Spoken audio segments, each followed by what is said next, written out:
las fiscalías del Estado de México, que es tal vez la más corrupta que haya en el país. En el Estado de México, la aplicación e impartición de justicia depende principalmente del dinero que tenga la víctima o el ofendido y del dinero que estén dispuestos a soltar. ¿Qué afecta más a la sociedad?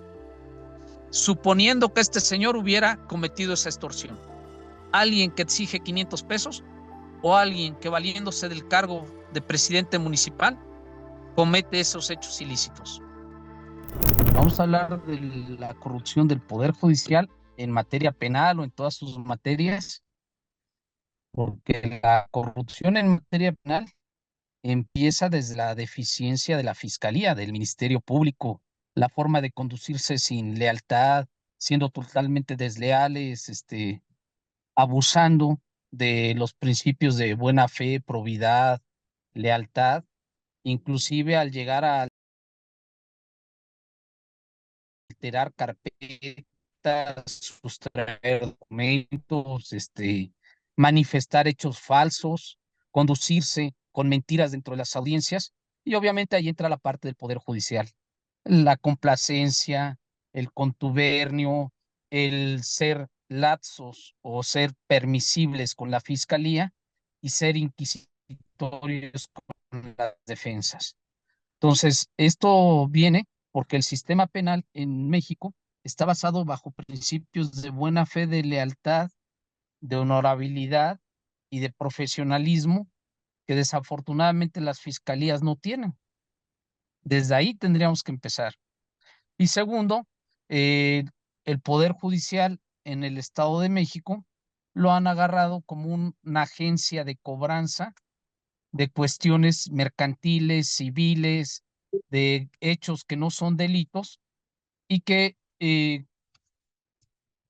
acuden a las fiscalías del Estado de México, que es tal vez la más corrupta que haya en el país, a fomentar acusaciones falsas. Y obviamente ahí hay una desventaja en beneficio de los jueces de control, que ellos no tienen acceso a las carpetas de investigación. Y entonces, al no tener el acceso a la carpeta de investigación, tienen que creer lo que les dice el Ministerio Público, y eso que implica que se libren órdenes de prisión sin ningún fundamento, porque el público solo dice aquello que él cree justifica el hecho con apariencia de delito, mas no hace un análisis objetivo, imparcial. Y otro vicio muy grave, el Ministerio Público solo da datos de prueba. ¿Qué quiere decir esto? Dice, con este documento yo acredito esto, con esta testimonial yo acredito aquello, pero no justifica la razón probatoria de dicho documento. Una cosa es decir, existen estos datos de investigación, otra cosa es razonar, fundar y motivar la petición que hace para que se transgreda un derecho humano de cualquier gobernado o de cualquier persona, lo cual se debe de justificar en materia constitucional. Sin embargo, aquí solamente tiene usted en su 95-99% de las audiencias que el Ministerio Público llega a leer, y el juez pues dice, estándar mínimo probatorio, se libra la orden, se vincula a proceso sin ningún razonamiento jurídico. Es por eso que ante un sistema penal sumamente benévolo en cuanto a que se debe de privilegiar los derechos humanos, las garantías individuales, los principios rectores de derechos fundamentales a nivel internacional, pues solamente queda como un mero arreglo floral o eh,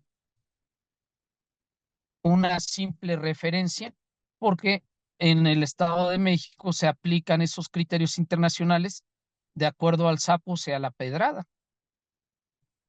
Hay personas que tienen o que están privadas de su libertad por acusaciones civiles o ridículas o contratos que vienen de materia civil o pagarés, juicios ejecutivos mercantiles que tienen 8 meses, un año, 8 meses en prisión preventiva justificada y criterios totalmente benévolos para quien accede a los beneficios de entrar a la corrupción, que aunque sean acusados de extorsión, de secuestro express, se les ponen medidas cautelares de libertad. Es decir, delitos que están catalogados como de prisión oficiosa, sí pueden obtener la medida cautelar en libertad, pero si el delito es de índole mercantil, civil, o deviene de una deuda o de un supuesto cobro que se pretende hacer, o, y tu acusador es un empresario o la empresa de alguien importante o tiene vínculos con el gobierno, es tan grave el delito que merece estar más de un año o 2 meses en la cárcel, aun cuando tu acusador sea un defraudador que le debe más de 60,000 millones de pesos al gobierno y al pueblo de México. Entonces, esa es la gravedad que hay en el Estado de México, pero viene desde la Fiscalía, quien en una carpeta altera y sustrae documentos y en la otra también. No hay forma, y cuando uno acredita como defensor esos actos ilícitos, esos hechos ilícitos por parte del fiscal, los jueces de control, para generar la protección que hacen, dejan expeditos los derechos para que uno vaya, los documentos no existen, se hacen requerimientos en domicilio, se proporcionan por el defensor, por el asesor, por la víctima, con objeto de que estas nunca prosperen. Muy bien. En ese mismo sentido, bueno, ya me respondió muchas de las preguntas que le iba a hacer, pero sí como para bajarlo un poco más. ¿Cuál es su percepción respecto a qué depende la justicia en el Estado de México? ¿Realmente se trata de la fiscalía, de una gran defensa, o a qué intereses responden incluso también los propios jueces en el Estado de México?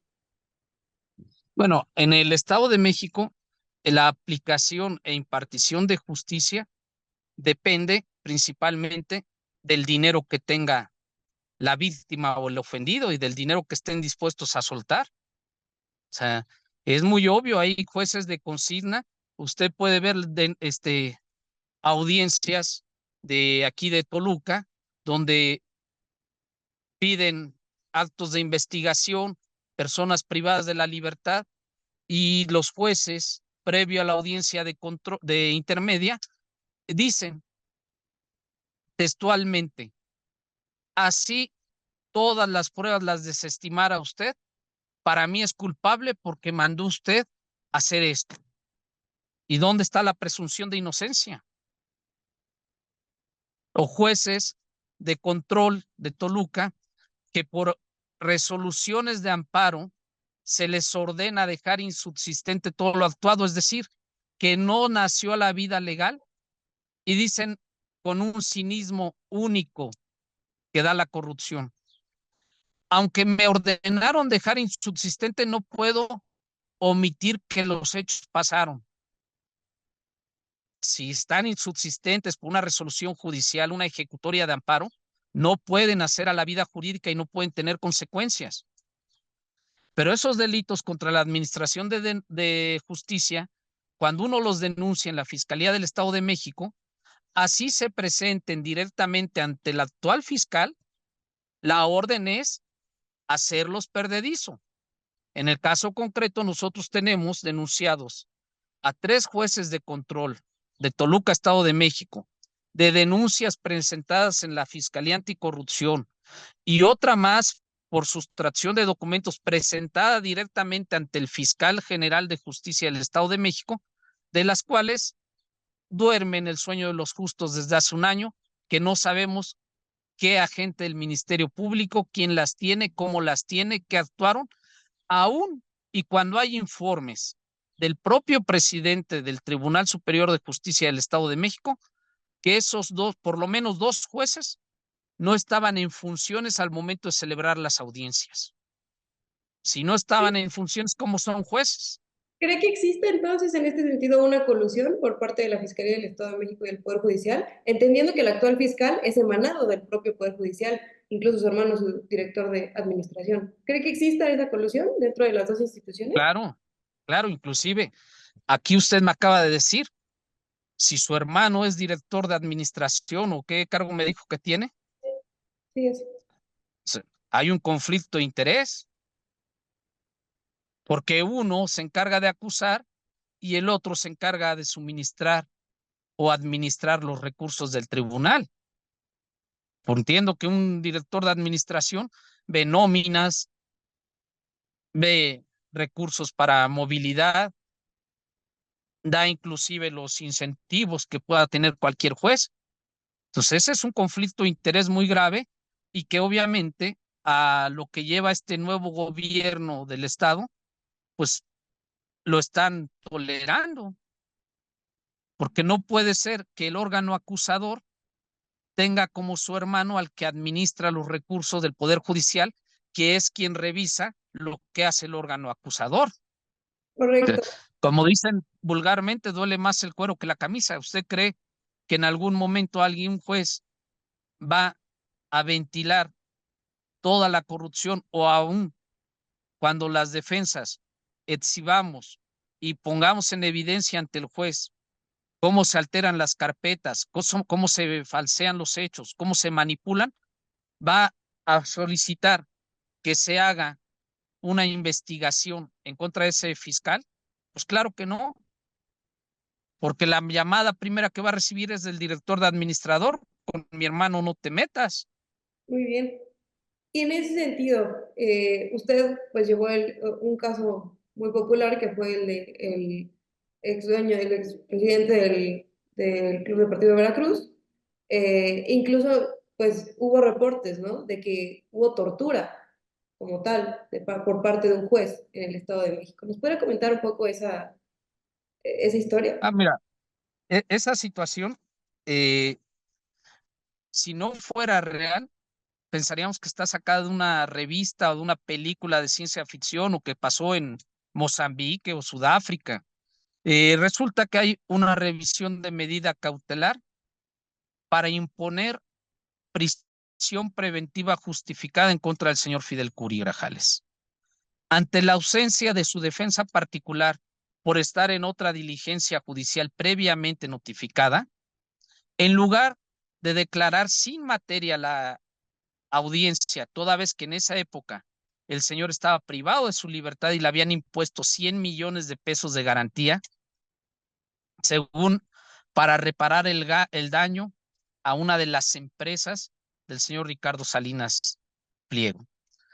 El juez decide mandar a traer un defensor, el señor Fidel nombra un defensor, el defensor dice, me voy a imponer de autos y lo que se va a debatir aquí es una audiencia de 17 horas que solicito se me entregue, me deje usted verla y poder defenderlo.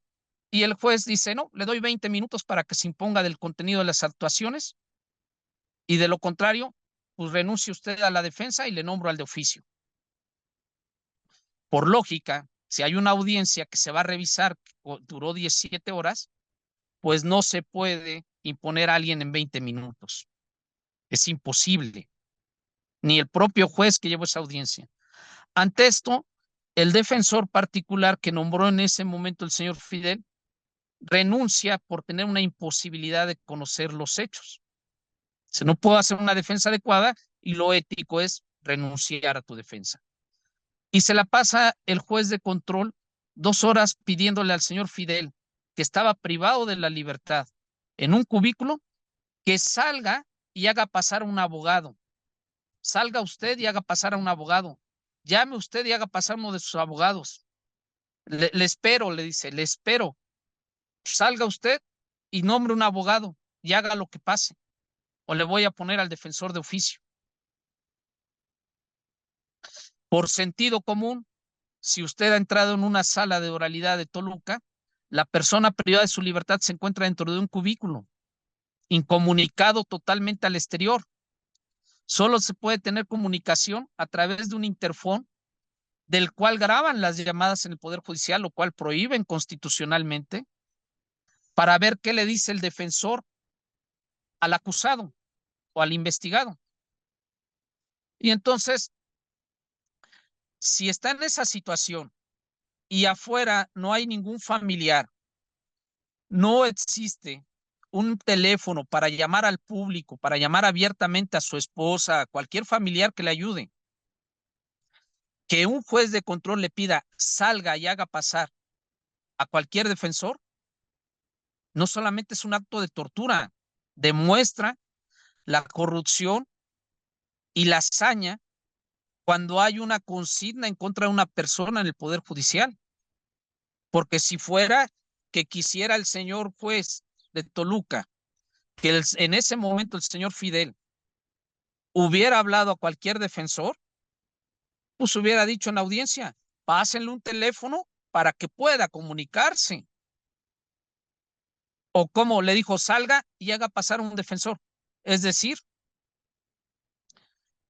lo iba a acompañar a la calle a ver si encontraba algún defensor de su confianza. ¿O qué le iba a decir? Salga a defender, a buscar un defensor. Ya regreso en 5 horas. Estoy privado de mi libertad, pero como usted me dijo que saliera, salgo a buscarlo. Obviamente es un acto de tortura. Inclusive, ese juez cometió incomunicación. O le dice, llame usted. ¿Cómo llamo si no me estás dando los medios? Actos prohibidos por la Constitución. Pero como la orden era revocarle la fianza de 100 millones de pesos que le habían impuesto y justificar la prisión, terminó el juez justificando la prisión y manteniendo al señor Fidel 1 año, 2 meses en prisión preventiva, la cual un juez federal declaró arbitraria e ilegal. Y hasta ese momento él pudo obtener su libertad. Y no ello. Ok, Entonces, estas son, este hecho no es un hecho aislado. No se trata del señor Fidel. Se trata de que adentro de la prisión de delitos muy graves que impactan a la sociedad de Toluca con testigos falsos, personas que están condenadas a 63 o 60 años de cárcel por extorsión, por pedir 500 pesos según ellos. Se acredita la extorsión agravada porque usted pidió 500 pesos, 63 años de cárcel. ¿Por qué no se aplican a esas personas el criterio que le aplicaron al señor Raimundo? Deberían de estar libre o en prisión domiciliaria.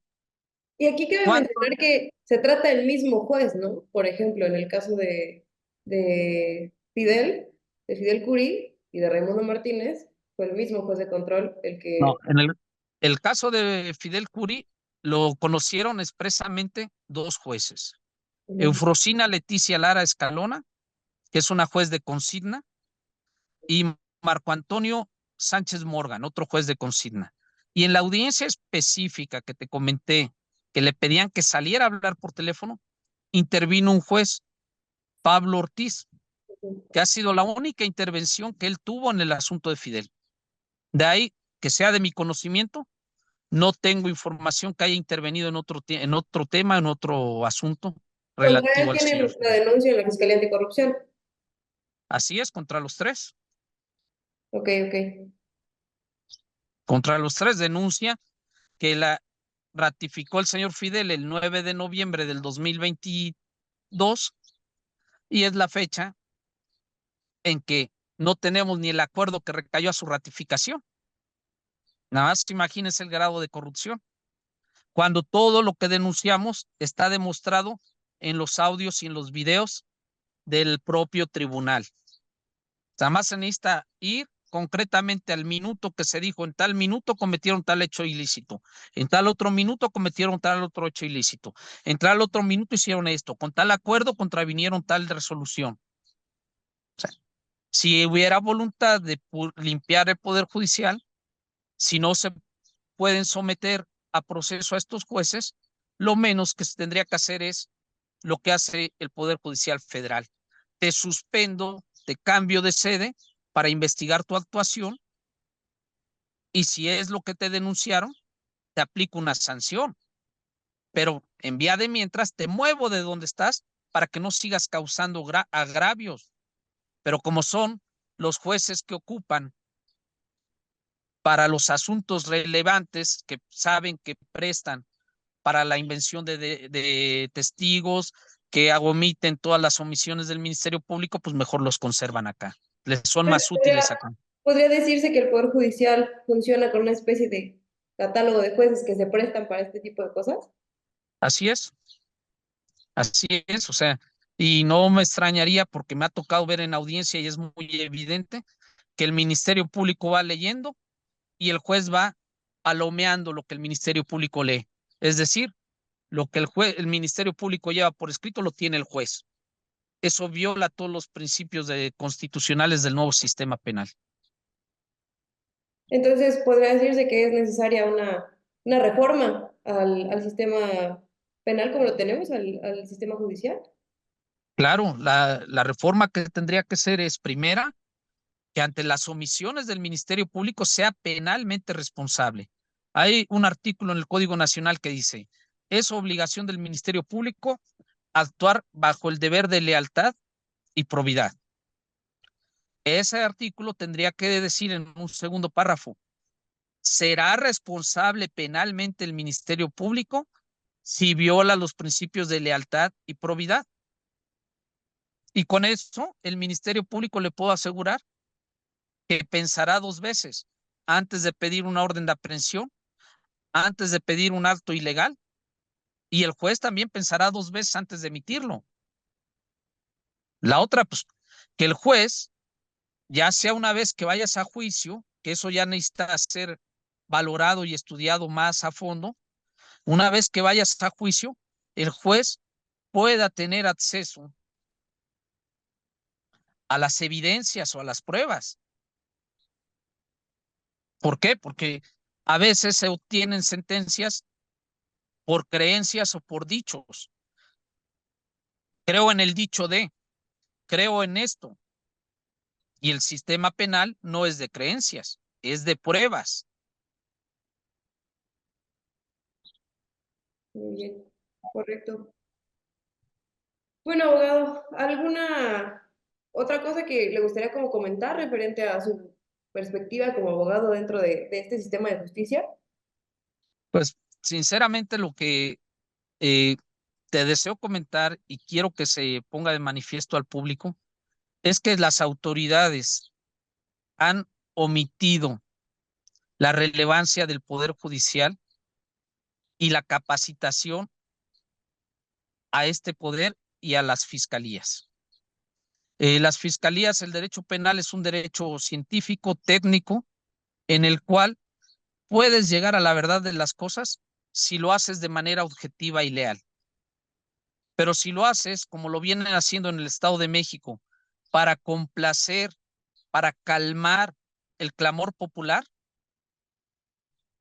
o si lo haces con agentes del Ministerio Público no preparados, no calificados, ni ética, ni moralmente, ni jurídicamente, pues deriva en que en amparo la mayoría de las causas penales las terminen perdiendo.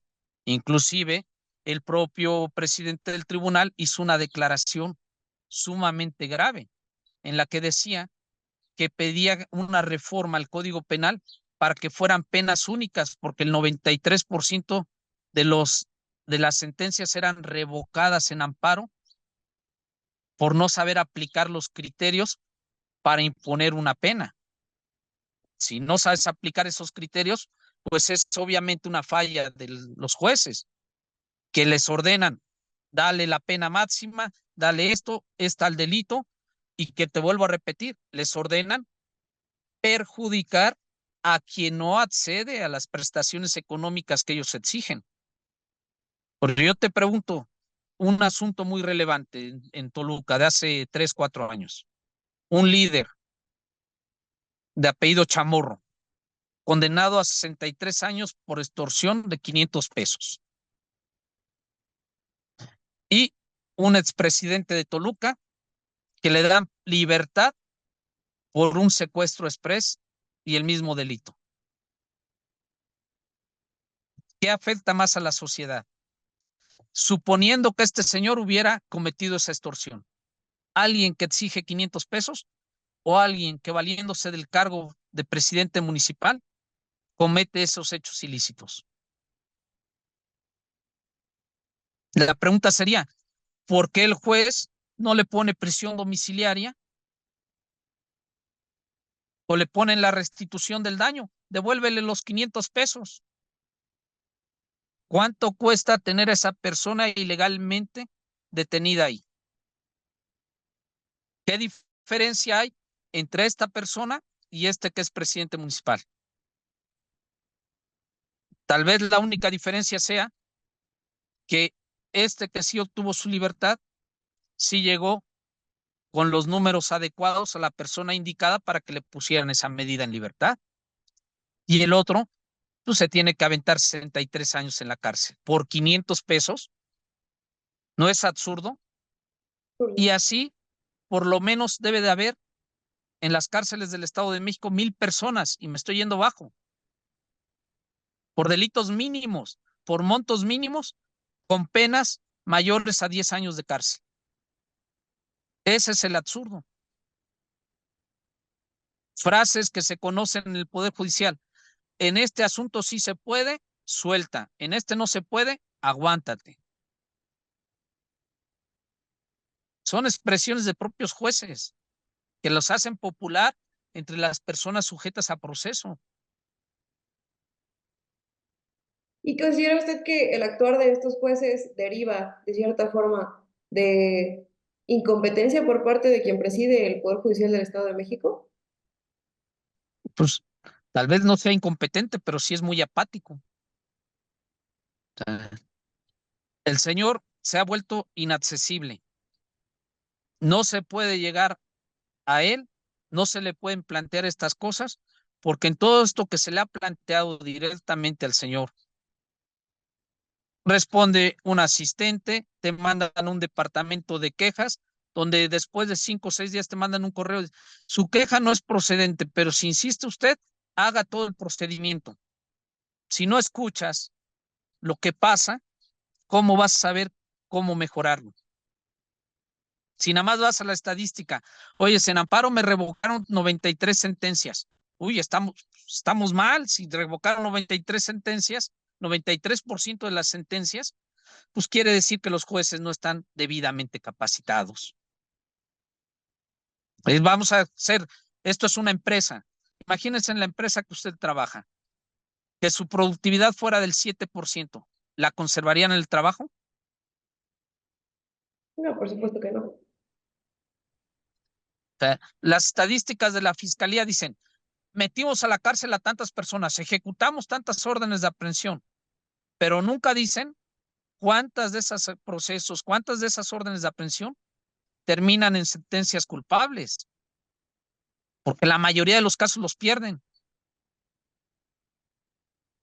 Nada más se quedan en la ejecución de las órdenes. Por eso cuando llegan a obtener una sentencia de alguien en primera instancia, publican, gracias al trabajo de la fiscalía, se condenó a fulanito de tal, pero ya no dicen que en el amparo le revocaron la sentencia, que en el amparo lo pusieron en libertad. Entonces, eso es grave. ¿Y por qué es grave? Porque puede ser el caso que haya un juez que no subsane las deficiencias del Ministerio Público y sea linchado mediáticamente. Pero el juez, si aplicaran los criterios legales, le puedo garantizar que el 100% de los procesos serían absolutorios, porque la deficiencia en la integración de la carpeta viene desde la fiscalía. Acusaciones tan tontas que, por ejemplo, le voy a poner un ejemplo. Acusan a una persona de hacer disparos con arma de fuego, un arma de fuego larga. Y dicen, esta persona iba conduciendo su Suru y sacó una metralleta larga, un arma larga y disparó. Y no encuentran dentro del vehículo ningún casquillo ni ningún orificio de bala. ¿Cómo disparó? ¿Quitó los vidrios o llevaba sin vidrios el vehículo? Para disparar un arma larga se requieren las dos manos. Iba manejando y disparó un arma larga. Pues tal vez era Rambo. O sea, ese es el grado de ridiculez. Y por mensaje le voy a mandar el dato de esa persona para que investigue y vea lo relevante y a quién le están acusando de haberle disparado sin un solo balazo dentro del vehículo que él conducía. ¿Cómo le hizo? Tal vez sus cristales se restauran inmediatamente como una película de ficción, ¿no? Ese es el nivel de acusación de la fiscalía. Y los jueces, en lugar de ser objetivos y decir eso no es posible, te pongo en libertad, estándar mínimo probatorio, prisión preventiva, vinculación y prisión preventiva. Así de fantasiosas están las fiscalías y más la del Estado de México. Muy bien. Pues muchas gracias, abogado. Ha sido muy enriquecedora esta entrevista. Eh, y le agradezco mucho por su tiempo y por poder haber entablado comunicación con usted. Te agradezco a ti y te mando un fuerte saludo igual a todo tu auditorio y le reitero, las exigencias a la gobernadora, al secretario de gobierno, son que pongan atención en la capacitación e integración de las carpetas de investigación en las fiscalías y al Poder Judicial que les den la libertad de que cuando se percaten de las acciones y falsedades de la fiscalía, desde audiencia ordenen la investigación de los hechos. Está en la ley. Y si usted se mete, cualquier ciudadano a YouTube, va a haber un sinfín de videos donde jueces ordenan que se inicie investigación contra un fiscal y luego va a ver que ese fiscal jamás vuelve a cometer ese error. Entonces, lo único que se requiere es darles libertad. Muy bien, muy bien. Muchas gracias, abogado. Claro que sí. Cuídese. Tenga un excelente día. Muchas gracias.